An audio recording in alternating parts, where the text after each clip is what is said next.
Bangla audio book চ্যানেলে আপনাদের স্বাগতম।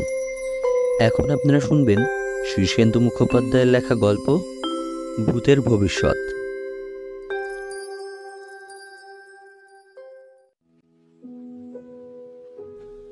বাসবনালিনী দেবী অটো নাড়ু মেশিনের 3টে ফুটোয় নারকেল কোড়া গুড় আর ক্ষীর ঢেলে লাল বোতামটা টিপে দিয়ে অঙ্কের খাতাটা খুলে বসলেন।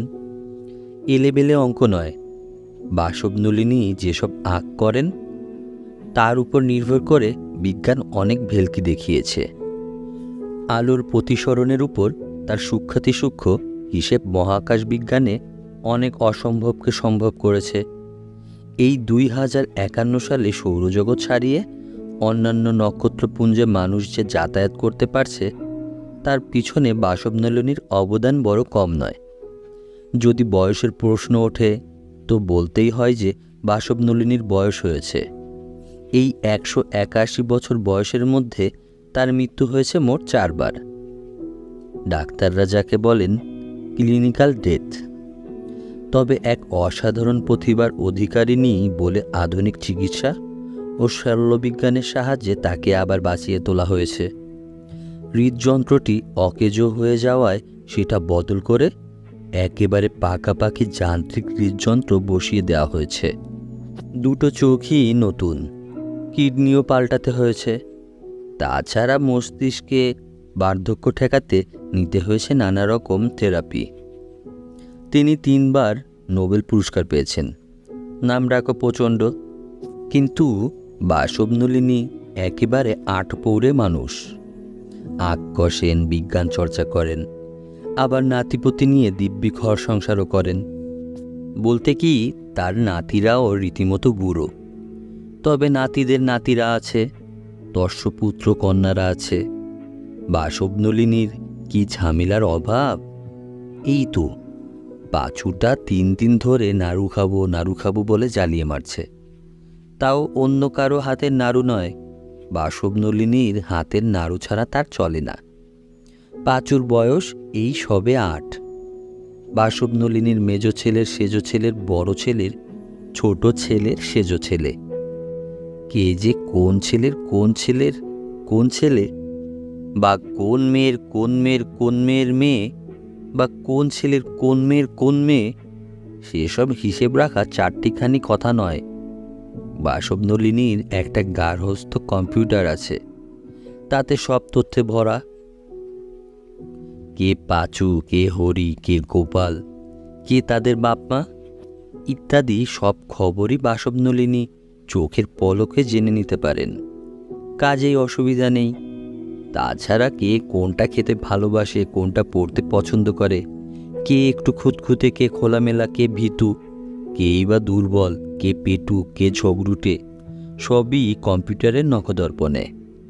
কে যেন বলে উঠল, মা নাড়ু হয়ে গেছে, গরম খোপে ঢুকিয়ে দেব। কণ্ঠস্বরটি বলাই বাহুল্য, মানুষের নয়, অটো নাড়ু মেশিনের। বাসবনলিনী বিরক্ত হয়ে মেশিনের দিকে চেয়ে বললেন, তোর বুদ্ধির বলিহারি যায় মোক্ষদা, নাড়ু গরম খোপে রাখলে 8 বাঁধবে কি করে শুনি? ভুল হয়ে গেছে মা। অত ভুল হলে চলে কি করে? দেখছিস তো বড় কাজ নিয়ে ব্যস্ত আছি। কাজ করিস কিন্তু বুদ্ধি খাটাস না। কেমন করলি নাড়ু দেখি, দে তো একটা। মেশিন থেকে একটা যান্ত্রিক হাত বেরিয়ে এলো, তাতে একটা নাড়ু। বাসবনলিনী তার গন্ধ শুকে বললেন, খারাপ নয়, চলবে। স্টোরেজে রেখে দে, তারপর সুইচ অফ করে দিয়ে একটু জিরিয়ে নে। আচ্ছা মা, বলে মেশিন চুপ করে গেল। খুব করে একটু কাশির শব্দ হওয়ায় বাসবনলিনী তাকালেন। তার স্বামী অশুবাবু সসংকোচে ঘরে ঢুকে এদিক ওদিক কি যেন খুঁজছেন। বাসবনলিনী চড়া সুরে বললেন, আবার এ ঘরে ছোকছোক করছো কেন? একটু আগেই তো 1 বাটি রাবড়ি আর 4খানা মালপোয়া খেয়ে চাঁদে বেড়াতে গিয়েছিলে, ফিরে এলে কেন? আশুবাবুর বয়স 191 বছর। একটু রোগা হলেও বেশ শক্ত সমর্থ চেহারা। ডায়াবেটিস থেকে শুরু করে অনেক রকম রোগ তার শরীরে। একটু খাই খাই বাতিক আছে, তারও বারপাশে ক্লিনিক্যাল ডেথ হয়েছে। শরীরের অনেক যন্ত্রপাতি অকেজো হওয়ায় বদলানো হয়েছে। তিনি বিরস মুখে বললেন, ছোক ছোক করি কি সাধে? নতুন যে গ্লাটন ট্যাবলেট খাচ্ছি তাতে ঘন্টায় ঘন্টায় খিদে পায়। চাঁদে গিয়ে একটু পায়চারি করতেই মার মার করে ফের খিদে হলো। সেখানে কলাইয়ের চপ আর ফুলুরির কাউন্টারটা আজ আবার বন্ধ। আন্ডারগ্রাউন্ড ক্যান্টিনে গিয়ে দেখি সিনথেটিক খাবার ছাড়া কিছুই নেই, তাই ফিরে এলুম। বাসবনলিনীর করুণা হলো। মোক্ষদাকে ডেকে বললেন, ওরে বাবুকে কয়েকখানা নাড়ু দে তো। নাড়ু পেয়ে অশুবাবু বিগলিত হাসি হাসলেন। দুখানা দুগালে পুড়ে চিবোতে চিবোতে আরামে চোখ বুজে এলো। বললেন, তোমার হাতের কলাইয়ের ডালের বড়ি কতকাল খাই না, আজ রাতে একটু বড়ির ঝাল হলো কেমন হয়? বাসবনলিনী বিরক্ত হয়ে আঁক কষতে কষতেই একটা হাঁক দিলেন। ওরে খেদি, শুনতে পাচ্ছিস? যাই মা বলে সাড়া দিয়ে একটা কালো বেটে মতো কলের মানবী এসে সামনে দাঁড়ালো। বাসবনলিনী বললেন, বাইরে কি বৃষ্টি হচ্ছে নাকি? খুব বৃষ্টি হচ্ছে মা, সৃষ্টি ভাসিয়ে নিচ্ছে। তা নিক, বুড়োকর্তা রাতে বড়ির ঝাল খাবেন, যা গিয়ে খানিকটা কলাইয়ের ডাল বেটে ভালো করে ফেটিয়ে রাখ, আমি 10 মিনিটের মধ্যে আসছি। খেদি চলে গেল। আশুবাবু নাড়ু খেয়ে 1 গ্লাস জল পান করলেন। তারপর পেটে হাত বোলাতে বোলাতে বললেন, নাড়ুগুলো খাসা হয়েছে। বাসবনলিনী অঙ্কের খাতাটা বন্ধ করে উঠলেন। স্বামীর দিকে চেয়ে বললেন, ঘরে বসে থাকলে কেবল খাই খাই করবে, তার চেয়ে যাও না, একটু দক্ষিণ মেরু থেকে বেরিয়ে এসো। আশুবাবু মাথা নেড়ে বললেন, দক্ষিণ মেরুতে ভদ্রলোক যায় কখনো? কেন, কি হয়েছে? সেখানে সামিট মিটিং হবে বলে ঝাড়পোছ হচ্ছে, লোকেরা ভারী ব্যস্ত, খুব গাছ টাছ লাগানো হচ্ছে, মস্ত মস্ত হোটেল উঠেছে, অত ভিড় আমার সয় না, তার চেয়ে বরং আলাস্কায় গিয়ে একটু মাছ ধরে আনি। তাই যাও, কিন্তু সন্ধে 7টার মধ্যে ফিরে এসো, এখন কিন্তু দুপুর 1:30 বাজছে। হ্যাঁ গো হ্যাঁ, রাতে বড়ির ঝাল হবে, আমি কি আর দেরি করব?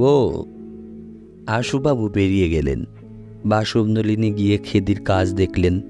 ডাল বেশ মিহি করে বেটে ফেনিয়ে রেখেছে খেদি। বাসবনলিনী দেখে খুশি হয়ে বললেন, এবার অটো বড়ি মেশিন দিয়ে বড়িগুলো ভালো করে দে, যেন বেশ ডুমো ডুমো হয়। দিস্তি মা। বড়ি দেওয়া হতে লাগলো। বাসবনলিনী জানালা খুলে দেখলেন বাইরে সাংঘাতিক ঝড় বৃষ্টি হচ্ছে। বাসবনলিনী ঘরের দেওয়ালের একটা স্লাইডিং ডোর খুলে কাচের ঢাকনাওয়ালা বড়ি বেলুনটা বের করলেন। এটা তার নিজের আবিষ্কার। বড়ির ট্রেটা বেলুনের ঢাকনা খুলে তার মধ্যে বসিয়ে ফের ঢাকনা এঁটে দিলেন। তারপর দরজা খুলে চাকাওয়ালা বড়ি বেলুনটাকে বাইরে ঠেলে একটা হাতল টেনে দিলেন। বড়ি বেলুন দিব্যি গড়গড় করে গড়িয়ে উঠোনে গিয়ে দাঁড়ালো। তারপর ধীরে ধীরে শূন্যে উঠে ক্রমে দৃষ্টির বাইরে হারিয়ে গেল। মাইল 5 উপরে গিয়ে বড়ি বেলুন স্থির হয়ে ভাসবে, ঢাকনা আপনা থেকে খুলে যাবে। চড়া রোদে বড়িগুলো 2-3 ঘন্টার মধ্যে শুকিয়ে মুচমুচে হয়ে যাবে। না শুকেলে বড়ি বেলুনের ম্যাগনিফায়ার রোদের তাপকে প্রয়োজন মতো 10 বা 20 গুণ বাড়িয়ে দেবে। 5 মাইল উপরে কাকপক্ষীর উৎপাত নেই ঠিকই, তবে আন্তর্মহাদেশীয় নানা উড়ুক্কুযানের হামলা আছে। তাদের ধাক্কায় বড়ি বেলুন বেশ কয়েকবার ঘায়েল হয়েছে। তাই এখন বড়ি বেলুনে একটা পাহারাদার কম্পিউটার বসিয়ে দিয়েছে বাসবনলিনী। উড়ুক্কুযান দেখলেই বড়ি বেলুন সাত করে প্রয়োজন মতো ডাইনে বায়ে পা উপর নিচে সরে যায়। বৃষ্টিটা খুব তেজের সঙ্গেই হচ্ছে বটে। এরকম আবহাওয়ায় বাসবনলিনীর বাড়ি থেকে বেরোতে ইচ্ছে করে না। জানালার ধারে বসে কেবল অঙ্ক কষতে ইচ্ছে করে, কিন্তু বাজারে একটু না গেলেই নয়। অবশ্য ঘর থেকে অর্ডার দিলে বাড়িতেই সব পৌঁছে যাবে, কিন্তু বাসবনলিনীর নিজের হাতে বেছে গুছে শাক পাতা কিনতে ভালোবাসেন। নিজে না কিনলে পছন্দসই জিনিস পাওয়াও যায় না। বেরোবার জন্য তৈরি হতে বাসবনলিনীর 1 মিনিট লাগলো। একটা বাবল শুধু পরে নিলেন। জিনিসটা কাচের মতোই স্বচ্ছ, তবে এত হালকা যে গায়ে কিছু আছে বলে মনে হয় না। আসলে এই বাবল বা বুদবুদ গায়ের সঙ্গে সেটেও থাকে না, চারিদিকে শুধু ডিমের খোলার মতো ঘিরে থাকে। গায়ে 1 ফোঁটা জল বা বাতাসের ঝাপটা লাগতে দেয় না। বুদবুদবন্দি হয়ে বাসবনলিনী বেরিয়ে পড়লেন। ইচ্ছে করলে গাড়ি নিতে পারতেন। তার গ্যারেজে রকমারি গাড়ি আর উড়ুক্কুযান আছে, কিন্তু হাঁটতে ভালোবাসেন বলে বাসবনলিনী কদাচিৎ গাড়ি নেন। রাস্তায় অবশ্য যানবাহনের অভাব নেই।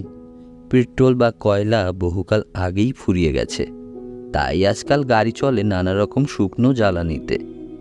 এসব জ্বালানি ছোট ছোট ট্যাবলেট বা বড়ির আকারে কিনতে পাওয়া যায়।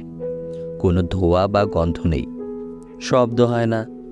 যাতায়াতের জন্য আর আছে চলন্ত ফুটপাত। আজকাল এরকম জুতা বেরিয়েছে যেগুলো পায়ে দিলে জুতা নিজেই হাঁটতে থাকে। যে পড়েছে তাকে আর কষ্ট করে হাঁটতে হয় না। তবে বাসবনলিনী এসব আধুনিক জিনিস পছন্দ করেন না। তিনি পায়ে হাঁটা পথ ধরে বাজারে এসে পৌঁছলেন। বাজার বলতে বাগান, একটা বিশাল তাপ নিয়ন্ত্রিত হলঘরে মাটিতে এবং শূন্যে হাজারো রকমের সবজির চাষ। ক্রেতারা গাছ থেকেই যে যার পছন্দ মতো আলু, কুমড়ো, পটল তুলে নিচ্ছে। শূন্যে ঝুলন্ত র্যাকে আলুর গাছ। এসব আলুর জন্য মাটির দরকারই হয় না। শূন্যেই নানা প্রক্রিয়ায় গাছকে ফলন্ত করা হয়। গাছের নিচে চমৎকার আলু থোকা থোকা ফলে আছে। বাসবনলিনী কিছু আলু নিলেন, পটল, বেগুন, ফুলকপিও নিলেন। আজকাল সব ঋতুতেই সব রকম সবজি হয়, কোনো বাধা নেই।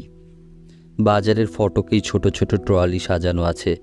তাতে বোঝা তুলে দিয়ে কনসোলের মধ্যে নাম আর ঠিকানা একবার বলে দিলেই ট্রলি আপনা থেকেই গিয়ে বাড়িতে জিনিস পৌঁছে দিয়ে আসবে। বাসবনলিনীও বোঝাটা একটা ট্রলি মারফত বাড়িতে পাঠিয়ে দিলেন। তারপর মেঘের উপর হেঁটে বেড়ানোর একটু ইচ্ছে হলো তার। কোনো অসুবিধা নেই, উড়ন্ত পিরিচ সব জায়গায় মজুদ। তিনি সবজি বাজারের বাইরে উড়ন্ত পিরিচের গ্যারেজে ঢুকে একটা পিরিচ ভাড়া নিলেন। 5 ফুট ব্যাসার্ধের পিরিচটা খুবই মজবুত জিনিসে তৈরি। তাতে একখানা আরামদায়ক চেয়ার আছে, কিছু খাদ্য পানীয়ের একখানা ছোট আলমারি আছে, আর আছে একজোড়া হাওয়াই চপ্পল। এই চপ্পল পরে আকাশে দিব্যি হেঁটে বেড়ানো যায়। বুদবুদ সমেত বাসবনলিনী পিরিচে চেপে বসলেন। পিরিচ একটা দ্রুতগামী লিফটের মতোই উপরে উঠতে লাগলো। কিছুক্ষণের মধ্যেই ঘন মেঘের স্তর ভেদ করে বাসবনলিনী রৌদ্রোজ্জ্বল আকাশে উঠে এলেন। চারিদিকে কোপানো মাটির মতো মেঘ। আশেপাশে অনেক পিরিচ ভেসে বেড়াচ্ছে, তাতে নানা ধরনের মানুষ। তাছাড়া বড় বড় উড়ন্ত কার্পেটে দঙ্গল বেঁধে কোনো পরিবার পিকনিকও করছে। প্রচুর লোক, ওপরে নিচে সর্বত্র। মেঘের উপর ক্লাউড স্কিউ করছে কেউ কেউ। হাওয়াই বুট পরে শূন্যে ফুটবল খেলছে কিছু যুবক। কয়েকজন যুবতী ভাসমান ফুচকাওয়ালার কাছ থেকে ফুচকা কিনে খাচ্ছে। পিরিচটা নিয়ে একটু এদিক ওদিক ঘুরে বাসবনলিনী তার বড়ি বেলুনের কাছে এলেন। বড়িগুলো প্রায় শুকিয়ে এসেছে, আর ঘণ্টাখানিকের মধ্যেই হয়ে যাবে। হাওয়ায় চপ্পল পরে নামতে যাবেন, এমন সময় ঠিক একটা কুমড়োর আকৃতির উড়ুক্কো গাড়ি তার সামনে থেমে গেল। জানালা দিয়ে মুখ বের করে একটা ছোকরা হাসি মুখে বলে উঠল, কি গো ঠাকুমা, এখানে কি হচ্ছে? বড়ি রোদে দিয়েছ নাকি? ছোকরা আর কেউ নয়, গদাধার ভট্টাচার্যের ডান পিঠে ছেলে রেমো। রেমোর জ্বালায় বাসবনলিনীর এক সময়ে ঘুম ছিল না চোখে। গাছের আম, জাম, কাঁঠাল কিছু রাখা যেত না রেমোর জন্য। বিচ্ছুটা চুরিও করত নানান কায়দায়। একখানা লেজার গান দিয়ে টপাটপ পেরে ফেলত ফল পাকুড়। তারপর একটা কুদে পুতুলের মতো রোবটকে বাগানের দেওয়াল টপকে ঢুকিয়ে দিত। ফল কুড়িয়ে নিয়ে চলে আসতে রোবটের কোনো অসুবিধেই হতো না। এই বড়ি বেলুনের রোদে দেওয়া আচার আম সত্ত্বেও বড় কম চুরি করেনি রেমো। তাই তাকে দেখে বাসবনলিনী একটু শঙ্কিত হয়ে বললেন, আজ রাতে বড়ির ঝাল রাঁধব, তোকে একটু পাঠিয়ে দেব কোন? রেমো একটা দীর্ঘশ্বাস ফেলে বলল, রাতের খাওয়া আজ যে কোথায় জুটবে কে জানে। কেন রে, কি হলো? আর বলো কেন, গত 1 মাস ধরে বৃহস্পতির চারিদিকে ঘুরপাক খেতে হয়েছে। আজ সবে ফিরেছি। ফিরতে ফিরতেই রেডিওতে বদলির অর্ডার এলো। আজই ইউরেনাস রওনা হতে হবে। সেখানে রোবটরা নেমে মানুষের থাকার মতো ঘরবাড়ি তৈরি করছিল।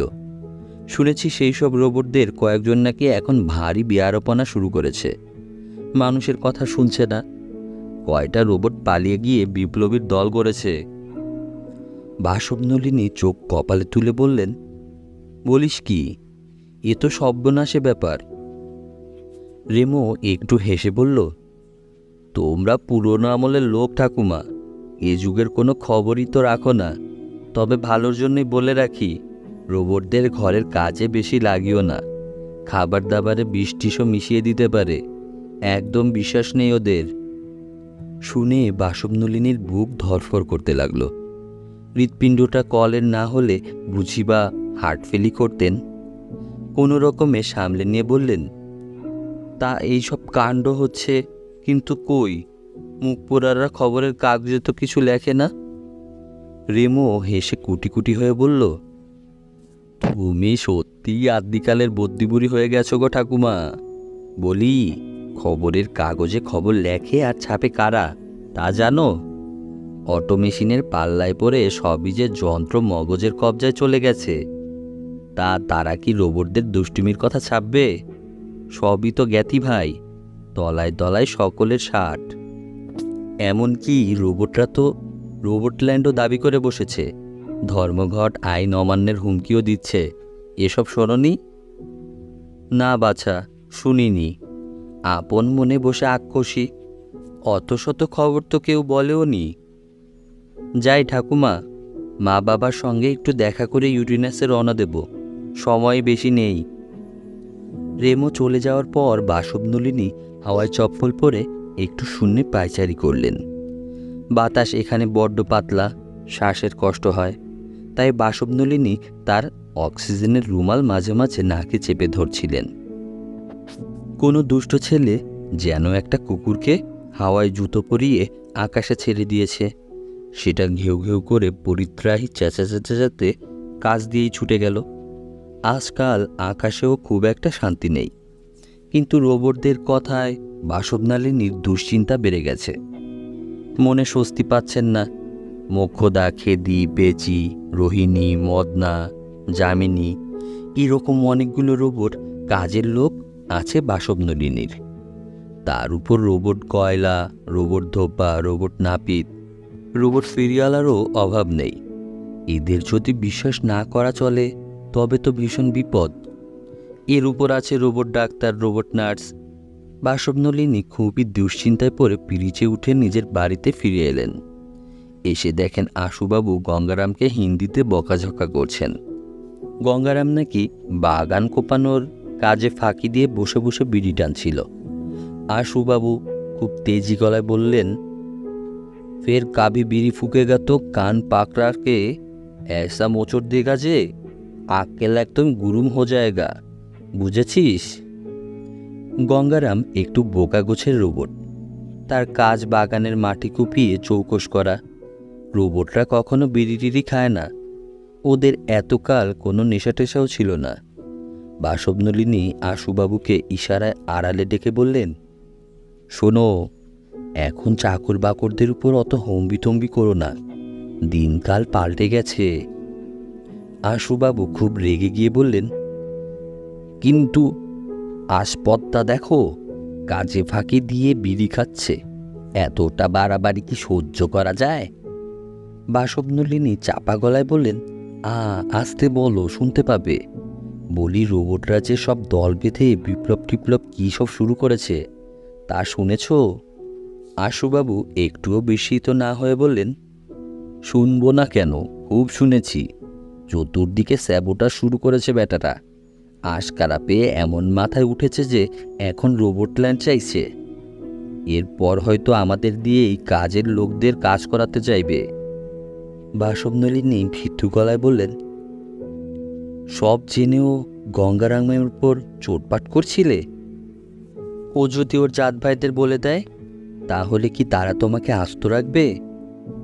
আশুবাবু একগাল হাসলেন, তারপর মৃদুস্বরে বললেন, অত সোজা না, আমার কাছে তার ওষুধ আছে।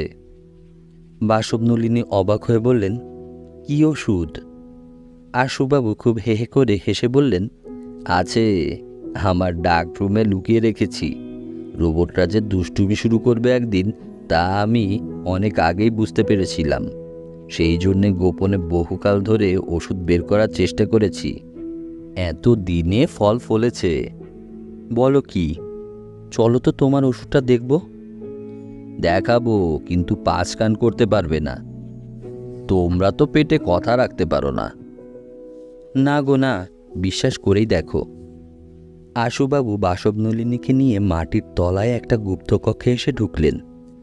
ঘরে যন্ত্রপাতি কিছুই প্রায় নেই, শুধু একটা কালো বাক্স, একটা লাল আলোর ডুম জ্বলছে।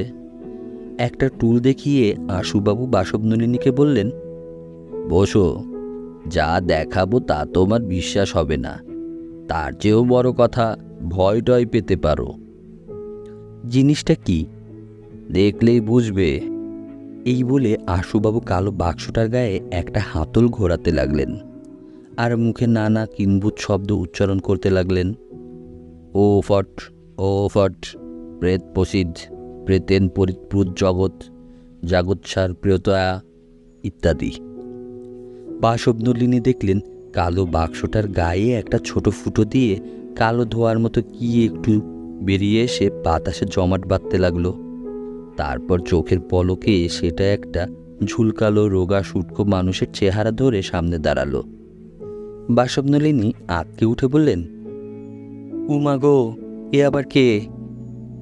আশুবাবু হে হে করে হেসে বললেন, এদের কথা আমরা এতকাল ভুলেই মেরে দিয়েছিলুম গো। বহুকাল আগে এদের নিয়ে চর্চা হতো, আজকাল বিজ্ঞানের ঠেলায় সব আউট হয়ে গিয়েছিল। কিন্তু লোকটা আসলে কে? এই কথার জবাব কালো লোকটাই দিল। কান এঁটো করা হাসি হেসে খোনা স্বরে বলল, এগে, আমি হলুম গে ভূত, একেবারে নির্জলা খাঁটি ভূত। বহুকাল ধরে দেখা সাক্ষাতের চেষ্টা করছিলুম, হচ্ছিল না। তাগে এবার এ বাবুর দয়ায় হয়ে গেল। শুনে বাসবনলিনী গো গো করে অজ্ঞান হলেন। তারপর জ্ঞান ফিরে এলে অবিশ্বাসের চোখে চেয়ে রইলেন। ভূতটা তখনও দাঁড়িয়ে। আশুবাবু একখানা তালপাতার পাখায় বাসবনলিনীকে বাতাস দিতে দিতে বললেন, আর ভয় নেই গিন্নি, ভূতেরা কথা দিয়েছে বিজ্ঞানের কুফল দূর করার জন্যে জান লড়িয়ে দেবে। রোবটদেরও ট্রিট করবে ওরাই। কিলি ভূতটা সঙ্গে সঙ্গে মাথা নেড়ে বললেন, আগে একেবারে বাছাধনদের পেটের কথা টেনে বের করে আনবো মাঠান, কোনো চিন্তা করবেন না। বাসবনলিনী এবার আর ভয় পেলেন না। খুব নিশ্চিন্ত হয়ে একটা দীর্ঘশ্বাস ফেলে বললেন, বেঁচে থাকো বাবারা। প্রিয় শ্রোতা, আপনারা এতক্ষণ শুনছিলেন শীর্ষেন্দু মুখোপাধ্যায়ের লেখা বৈজ্ঞানিক কল্পকাহিনী ভূতের ভবিষ্যৎ। কেমন লাগছে আমাদের গল্পগুলো শুনতে? যদি ভালো লেগে থাকে তাহলে অবশ্যই কমেন্ট করে জানাতে ভুলবেন না, এবং অবশ্যই আমাদের চ্যানেলটা সাবস্ক্রাইব করে বন্ধুদের সাথে শেয়ার করবেন। আজকে এই পর্যন্তই। সবাই ভালো থাকবেন।